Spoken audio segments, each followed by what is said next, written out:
Muy bien, mis hermanos, pues gracias a Dios y gracias a ustedes que son tan generosos de acompañarnos en este programa. Y seguimos en la carta a los Efesios, que, bueno, gracias también al Señor por haber inspirado el Espíritu de Dios esta carta a través del apóstol Pablo, que ha sido un verdadero regalo.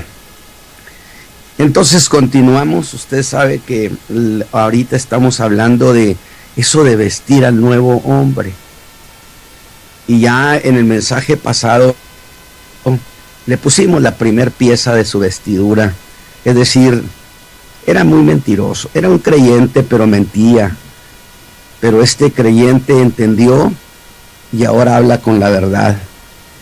Y empieza a tomar una figura muy preciosa este creyente, un creyente que habla con la verdad. Pero esta mañana seguimos precisamente con esta cuestión de y vestir al nuevo hombre. Y voy a leer la continuación de estos pasajes donde el apóstol Pablo ha recomendado renovarse en el espíritu de nuestra mente. Quizá porque a veces se entiende como si el viejo hombre fuera una entidad moral que poseyera a un creyente o no. Es una forma de pensamiento. El viejo hombre como tal, yo digo que fue crucificado, como dijo el apóstol Pablo, y si fue crucificado yo no lo aceptaría como un sobreviviente de la cruz. Necesariamente ahí todo se murió. Sin embargo, este viejo hombre dejó grandes manuales, diría yo, de cómo ser de esa manera. Dejó todo un instructivo, todo un historial, de tal manera que la raza humana sigue basándose en su vida en esas tesis del viejo hombre, que son formas de pensamiento que constituyen la manera de vivir y pensar de esa vieja naturaleza. Y el apóstol dice: y renovaros en el espíritu de vuestra mente, y vestir al nuevo hombre, que es criado conforme a Dios, en justicia y en santidad de verdad. Y aquí viene lo primero que hicimos: por lo cual, dejada la mentira, hablad verdad cada uno con su prójimo, porque somos miembros los unos de los otros. Y ahora viene lo que hoy vamos a ver en el 26. Airaos y no pequéis, no se ponga el sol sobre vuestro enojo, ni deis lugar al diablo. Último, airaos y no pequéis, no se ponga el sol sobre vuestro enojo, ni deis lugar al diablo. Estas son la segunda parte de esta vestidura, la segunda pieza. Así que dije, el apóstol habló de vestir al nuevo hombre. Y esa es la idea desde los versículos 24 hasta el 32 de este capítulo 4, vistiendo al hombre nuevo. Porque esos versículos que he citado en realidad nos dan los rasgos de lo que debe ser el hombre nuevo. Ahora, debo precisar que esta serie de cosas que el apóstol Pablo está mandando van dirigidos, por supuesto, a cada creyente en lo particular, en tanto que está hablando a ese cada uno. No olvidemos eso, para que cada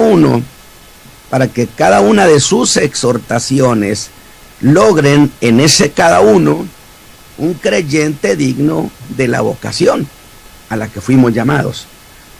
Ahora, eso empezó cuando en el verso 25 hizo una doble declaración categórica que no admite negociación. Dejen de mentir. Y la otra, hablen con la verdad. Declaración que titulé como de cristianos mentirosos a cristianos que hablan con la verdad, o de cristianos que cuentan mentiras a cristianos que ya no cuentan mentiras.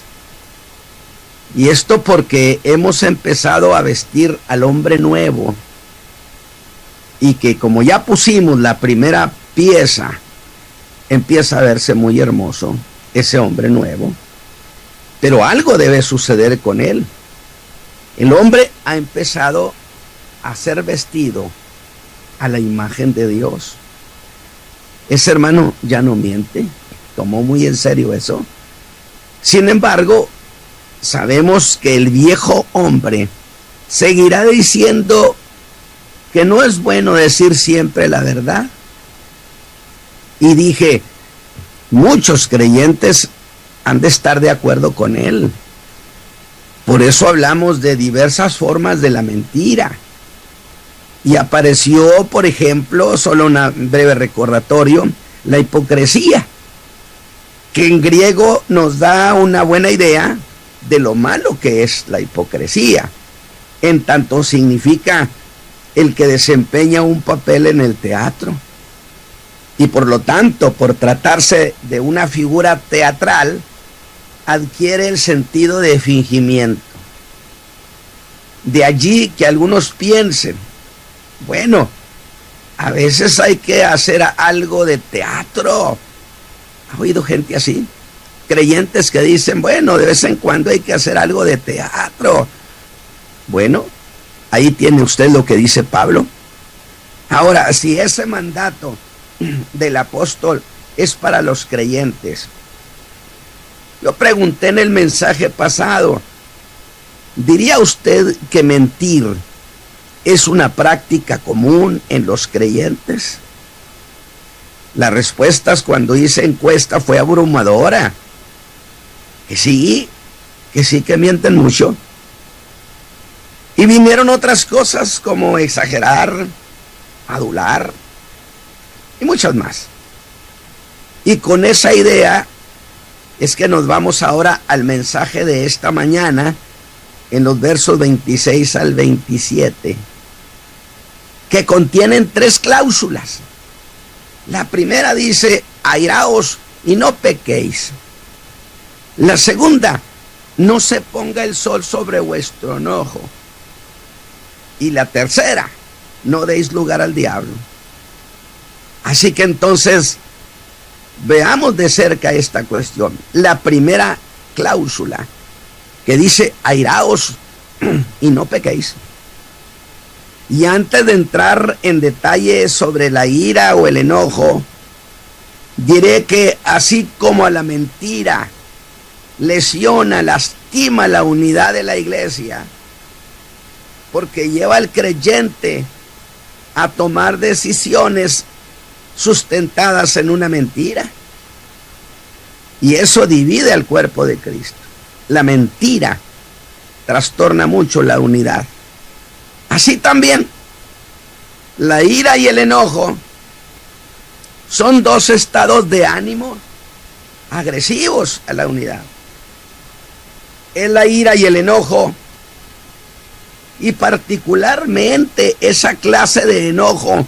Usted sabe que hay creyentes que dicen, porque yo cuando me enojo, cuidado conmigo cuando yo me enojo. Esa clase de enojo que parece que no tiene fin, pero que en realidad está cerrando los caminos por medio de los cuales los creyentes pueden acercarse unos a otros. Y que ahora unos y otros son puestos a distancia. Y acercarse es cosa difícil. Y el cuerpo queda dividido. Sea en la familia, sea en la iglesia.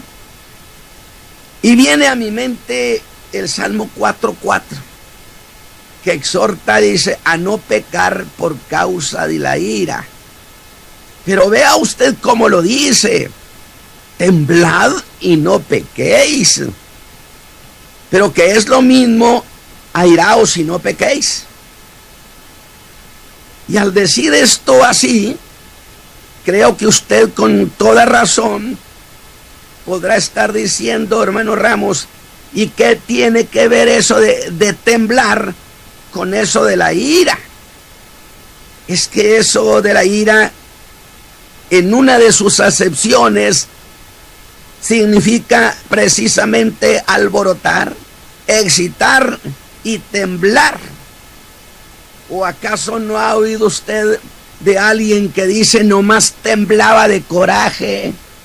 Sí lo he oído, ¿verdad? Son expresiones muy comunes. Bien, pero volvamos a eso de airaos y no pequéis. Y da la idea de que hay una ira que no es pecado y otra que sí constituye pecado.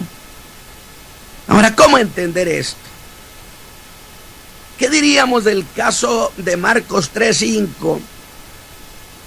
Cuando habla también del enojo, que Jesús pone a un hombre que tenía la mano seca en medio de sus críticos, a quienes les pregunta con enojo si era lícito sanar en sábado o no. Dice Marcos, y mirándolos alrededor, con enojo, sin quitarles la mirada. Imagínese usted lo que fue que el Señor Jesús empezara a caminar alrededor de todos estos señores, por la parte de adelante, luego por atrás. Oiga, sentían desde luego la mirada de él en su nuca, en su cuello. Los miró con enojo. Aunque le voy a adelantar que una cosa es la ira y otra cosa será el enojo. Y el enojo es mucho más peligroso que la ira. Pero volvamos a Jesús. En él habían dos emociones encontradas. Una, el enojo, y la otra, la condolencia. Enojo y pesar. Digo, ¿así se enoja usted? ¿O se enoja como Juan, que quería venganza por aquel desaire que le habían hecho los de Samaria a él, que era un judío? Note usted la diferencia entre un caso y otro. Jesús no mostró enojo por una razón egoísta, sino enojo por negarle a un enfermo la oportunidad de ser sano con el pretexto de que era sábado.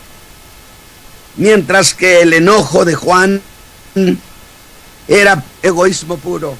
Pues ¿cómo iban los de Samaria a darse el lujo de hacerles a ellos un desaire? ¿Que no sabían quién era? Pongamos nuestra atención entonces en la ira. ¿Qué es la ira o qué es airarse? La ira es una emoción violenta que se da, y Pablo está diciendo, airaos y no pequéis, por algo que molesta. Es agitarse, alterar el ánimo, alborotarse. Significa también lo que es revuelto, alborotado y no tiene orden. Como decía un viejo refrán, que la ira era un viejo flaco, miope y con los pelos alborotados. ¿O acaso usted no ha escuchado aquella famosa frase, se le pusieron los pelos de punta? Se es referencia a esto. Es interesantísimo. Usted sabe, es ese momento cuando la gente estalla.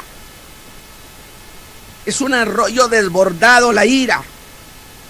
Por eso de airarse tiene como significados colaterales estos otros. A ver qué le parecen. Aborrecer, alejar. Y usted me va a decir de nuevo, ¿qué tiene que ver esto? Es que cuando alguien se enoja, no quiere tener de cerca a ese otro creyente. Porque Pablo está hablando de problemas en la vida de la iglesia. Sino quiere tenerlo lo más lejos posible. ¿No ha usado usted el clásico, no te quiero volver a ver? ¿Serán estas cosas también una práctica común entre los creyentes. Me parece que sí es cosa muy común. No hay duda que el apóstol Pablo está expurgando cosa por cosa para hacernos que veamos lo riesgoso de caminar por esa ruta. La ira es una pasión del alma que lleva luego a condición de enojo. Solo que el enojo puede llegar a ser una pasión más duradera. Quizá le dure a usted todo el día el enojo, el coraje, o un mes, todo un año. Oiga, ¿no le parece que muchos creyentes, yo creo que de mis hermanos que me están escuchando, están diciendo, si es cierto, yo tengo ya casi un mes muy enojado, o quizá todo un año, y a otros les dura toda la vida? ¿Sabe por qué? Porque el enojo es superior a la ira, porque es una condición consciente, mientras que la ira es una pasión momentánea que en breve se calma. Es la indignación de un momento, y puede ser que en ese momento de ira viene al alma el deseo de la venganza y hasta la intención de responder con saña. Esa es la ruta por donde se llega al enojo permanente, el enojo que luego se convierte en rencor, en resentimiento. O no me diga que no hay mucho creyente lleno de rencor y resentimiento. Digo, porque entonces estaré yo mintiendo completamente de principio a fin. Pero le voy a decir algo más, que esa ruta es la misma ruta que recorre el homicida. Es esa disposición donde la piedad se esconde, se escabulle, y se le dicen que esa persona que le hizo ofensa se murió, ese creyente se encogerá de hombros con cierta satisfacción y hasta dirá, qué bueno que se murió. Pero quiero traer a colación Mateo 5, 21 al 22, que nos ayudará quizá a ver esta cuestión, donde Jesús dijo a la gente, oísteis que fue dicho a los antiguos, no matarás. Cualquiera que matare será culpado del juicio. Mas yo os digo que cualquiera que se enojare locamente contra su hermano también será culpado de juicio. El Señor está diciéndole a los hijos de Israel, esta es la ley de Moisés, pero la ley del reino es superior, porque acá se juzga hasta los pensamientos. ¿Y es usted? Donde Jesús dijo, oísteis que fue dicho a los antiguos, no matarás.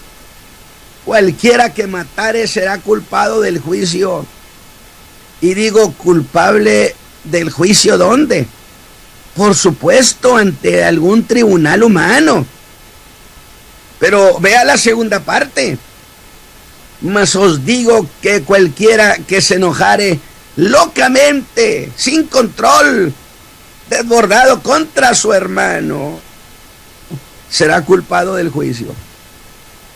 Y sé que usted me está diciendo, hermano, pero ¿acaso no es lo mismo? Pues uno fue juzgado, llevado a juicio, y el otro también llegado a juicio. ¿Cuál es la diferencia?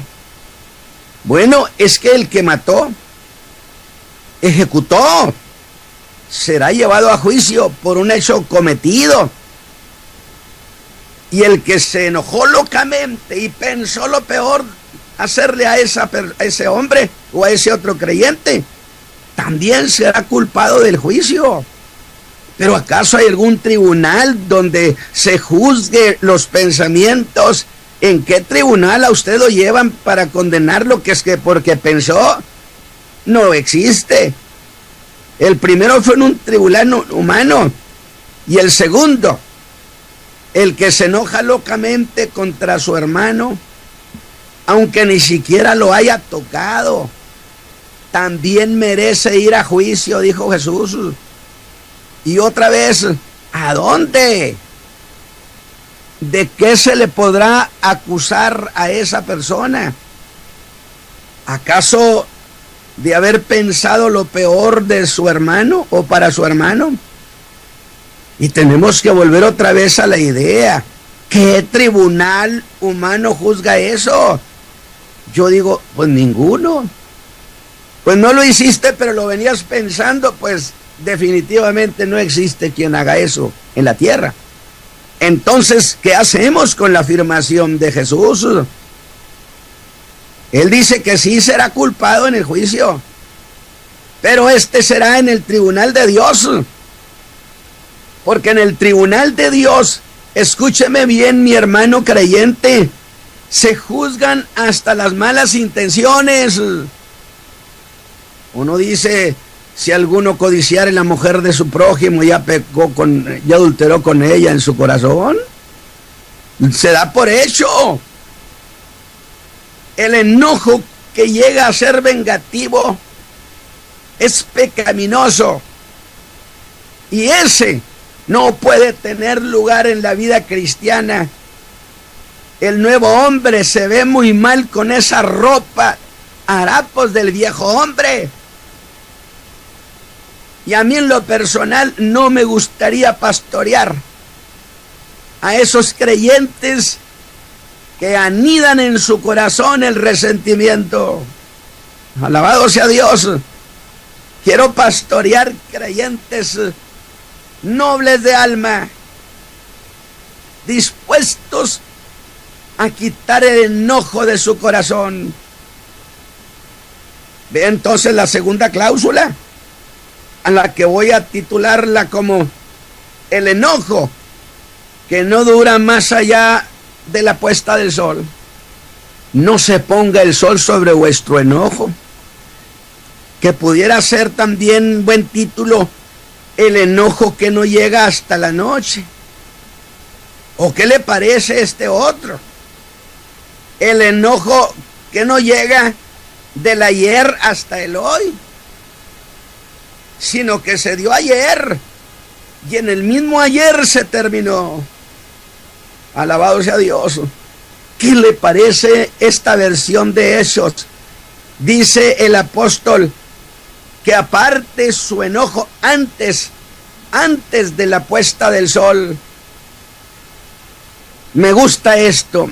A ver qué le parece este título, hermano Isaí. A ver qué le pareciera este otro título que dijera: el enojo que no dura más allá de las 6 de la tarde. ¿Por qué digo esto? Pues porque para el judío las 6 de la tarde era un nuevo día. Y el apóstol dice: no se ponga el sol sobre vuestro enojo. No cambies de día, cargando todavía con el enojo añejo. No lo protejas, no lo consientas. ¿Qué le parece? O como decía un sabio, no permitas, decía ese sabio, que la noche y el enojo vayan a la cama contigo. No permitas que la noche y el enojo contra alguien duerman contigo. Porque la noche es tiempo. ¿Por qué, hermanos? Porque la noche es ese tiempo cuando se remuelen las cosas, cuando se piensa, cuando se hacen cuentas. Y el enojo hace una aportación impresionante de motivos de rabia. Y usted saca a colación incluso cosas muy viejas, se las trae ante sus ojos para volverlas a ver, para alimentar la razón de su enojo. Definitivamente, entonces, decía este hombre: no permitas que la noche y el enojo duerman contigo. Porque la noche, dije, es tiempo cuando se piensa, se hacen cuentas, se traen a memoria tantas cosas.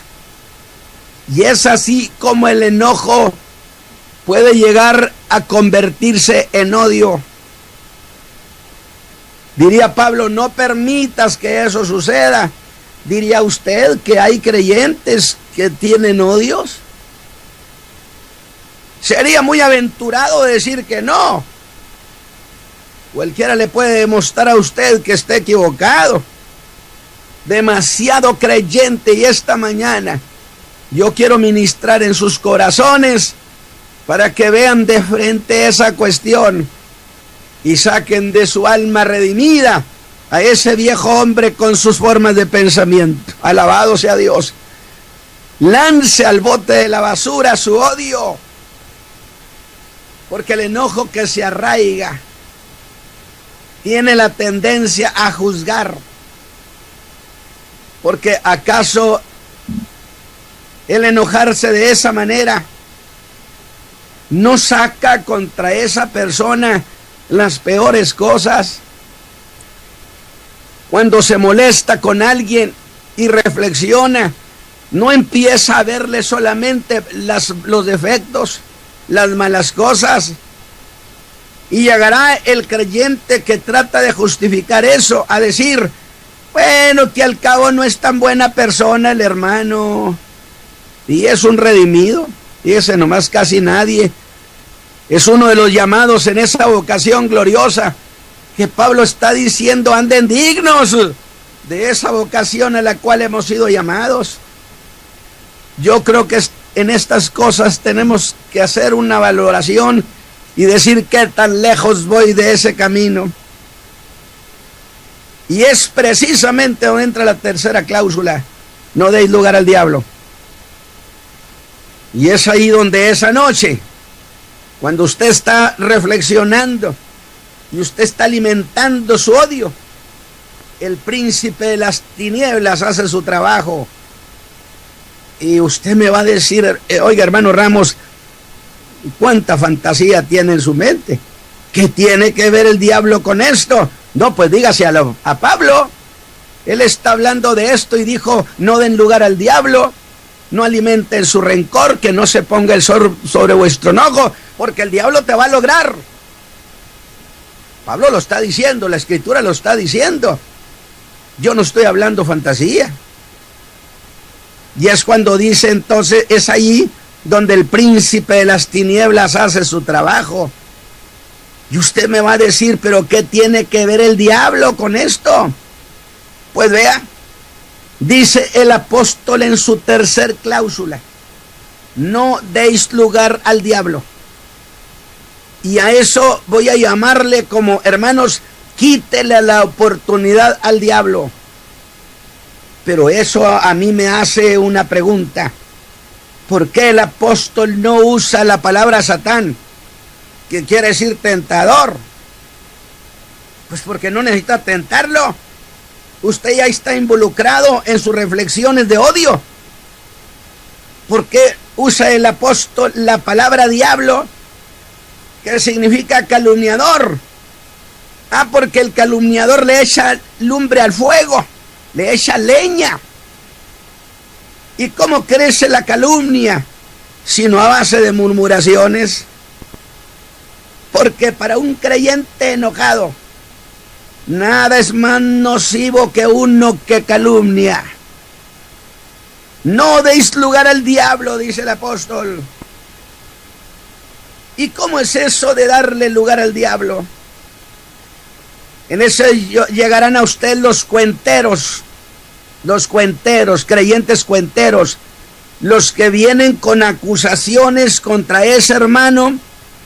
Y mire usted, no, con insinuaciones y malos dichos, terceros nocivos, que sutilmente le llegarán a decir al hermano, si yo te contara. Y luego hasta con cierto aire de supuesta piedad le van a decir, Bueno, pero mira, mejor por tu bien no te lo cuento. ¿Es cierto eso o no es? Pero ya picaron la curiosidad. Y el creyente enojado dirá, no, cuéntamelo. Y de nuevo, bueno, solo porque tú insistes. Imagine al diablo, que para este caso voy a llamarlo como el correveidile, que con apariencia de solidaridad de creyente le dice, oye, me enteré que tuviste problemas con tal o cual persona. No tienen que ser creyentes necesariamente, puede ser problemas diversos. Esos no me gustan a mí, es más, le van a decir, me fastidian. Pero yo le voy a decir a usted, a esos creyentes, no los quiero pastorear, a menos que empiezan a ponerse las vestiduras del hombre nuevo. Son muy desagradables esos creyentes. Si usted esta mañana me está escuchando y se está reconociendo en esta cuestión, ¿cómo cerrarle el paso al cuentero? No le abra sus oídos, que ellos son expertos en insinuaciones que irritan el espíritu. Y que un creyente haga eso es maldad, pues quien está enojado estará siempre en la mejor disposición de oír lo que le quieren decir, y aún más, buscará que le digan las cosas que más convienen a su enojo. ¿Qué le parece? Está dispuesto el creyente disgustado, y es más, le gusta, necesita que le digan esas cosas porque justifica su enojo. Y al tener el alma encendida de enojo o de rabia, ni siquiera ese hermano, ese creyente enojado, le va a interesar si lo que le dicen es verdad o es mentira. Lo dará por hecho. Y cuando haga esto, su alma caerá en amargura. Y amargura significa lo que causa aflicción, disgusto, y que toma la connotación de lo que es áspero, lo que es desabrido. Usted le perderá el sabor hasta venir al culto de adoración a Dios. Alabado su nombre, porque adorar a Dios hay que ir con gozo. Que el Espíritu Santo produzca en nosotros ese calor alegre de reunirnos para adorar al Señor. Y la misma historia de su salvación, que ha sido tan maravillosa, le garantizo que perderá brillo. Aunque eso de amargura es lo mismo de lo que sabe ajenjo, a hiel. Y por último, en esa larga familia de palabras, de sinónimos, de lo que amarga el alma. Y la amargura se asocia con pasión, que es sufrimiento. Por eso al sufrimiento de Cristo, de esa Semana Santa y mayor, que a algunos les incomoda esa palabra Semana Santa, de lo que tengo mucho que hablar, porque son nuevas corrientes de este tiempo, donde se está perdiendo el verdadero interés de esa obra gloriosa de Cristo en la cruz. Pero volvamos, por eso al sufrimiento de Cristo en la cruz se le conoce como la pasión, porque fue sufrimiento. Pero le aseguro que el creyente sano también es discreto y es un apagafuegos. Y Dios bendiga a los hijos de Dios que son apagafuegos donde quiera que estén. Y ante todo eso, la exhortación del apóstol en que cada uno, el enojado y los que se acercan a él, quiten al diablo la oportunidad de hacer labor destructiva, porque a través de uno solo se lesionan a los muchos. por lo que nadie podrá decir jamás que eso no es asunto suyo. Hasta aquí, hermano Isaí. El nuevo hombre ya dejó la mentira y ya lo vestimos de la verdad. Pero ahora esperamos que se haya puesto esta segunda pieza más del vestido del nuevo hombre. Y el apóstol, lleno de gozo esta mañana, vería a ese creyente que ahora se despoja del enojo y nos ha de decir: hermanos, miren qué bien se empieza a ver el hombre nuevo, alabado sea Dios.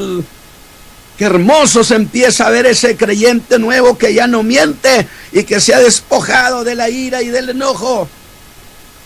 Y luego, muy serio, nos diría: vamos a seguirlo vistiendo. Y yo estoy emocionado por la cantidad de cosas que el apóstol va a decirnos para ir cambiando la fisonomía de ese hombre, el hombre nuevo, que todavía quería ponerse los harapos del viejo hombre. Hermano Isaí, yo espero que esta participación y esta reflexión haya sido una bendición en el corazón de los hijos de Dios. Lo hago con todo mi alma, porque no hay cosa tan preciosa como el hombre nuevo. Se ve elegante, alabado sea Dios, se ve precioso cuando trae las vestiduras del nuevo hombre. El Señor le bendiga, hermano Isaí. Amén, gracias, pastor. Estaba recordando cuando usted hablaba sobre despojándonos de estas vestiduras que no nos corresponde, en el libro de Zacarías, capítulo 3, hay un versículo donde dice: y habló el ángel y mandó a los que estaban delante de él, diciendo: quítale esas vestiduras viles. Es decir, y él le dijo: mirad que he quitado de ti tu pecado y te has hecho vestir de ropa de gala. Yo creo, pastor, que es importante cómo estamos vestidos.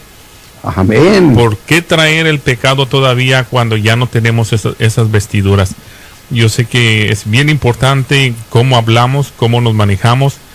Y sí, somos humanos, tenemos los pies en la tierra y suceden cosas, pero es tiempo de que nos demos cuenta que nuestra vestidura ya no es igual como la que teníamos antes. Yo sé que hay gente que nos está escuchando en esta mañana y yo sé que le han sucedido cosas similares porque no nos hemos despegado aún, pero sin embargo le invitamos a que reconozcamos que ya no estamos viviendo la manera que vivíamos antes. El viejo hombre ha muerto, como usted lo dijo, crucificados, estamos con Cristo Jesús y ya no vivo yo, sino que Cristo. Y si Cristo vive en nosotros, amén, ¿cómo darle la oportunidad al diablo, aquel que nos está amenazando todos los días, nos está acusando? Aun sin embargo, hemos tenido vestiduras limpias. 704-831-2465. Si usted quiere hacer una aportación en esta mañana, en la enseñanza anterior se habló sobre la mentira. Hay que dejar la mentira. Ahora se ha hablado de que no usemos la ira y que no se ponga sobre nuestro porque produce pecado. 704-831-2465. Quisiéramos oír su aportación en esta mañana. Llámenos. Estamos aquí en el día de hoy para recibir su llamada, pastor.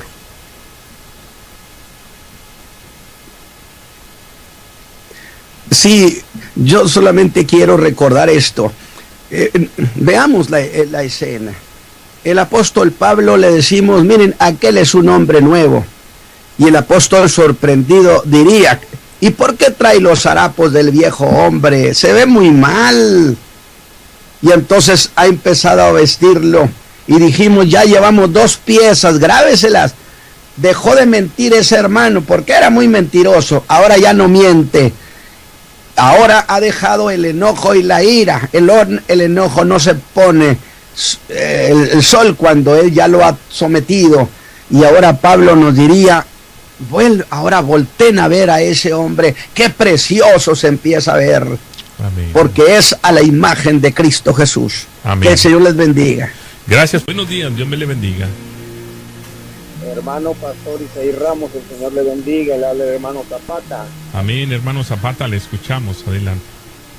Gloria a Dios. Qué bonita enseñanza está dando el hermano acerca de ser verdaderos.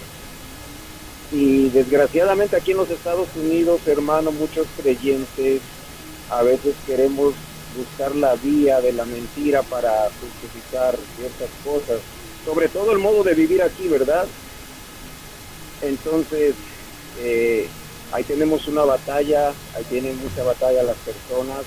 Por ejemplo, hay personas que quieren justificar un seguro social falso, cuando van a hacer taxas quieren justificar el hecho de que pasan por situaciones difíciles y entonces tienen que ocupar la mentira.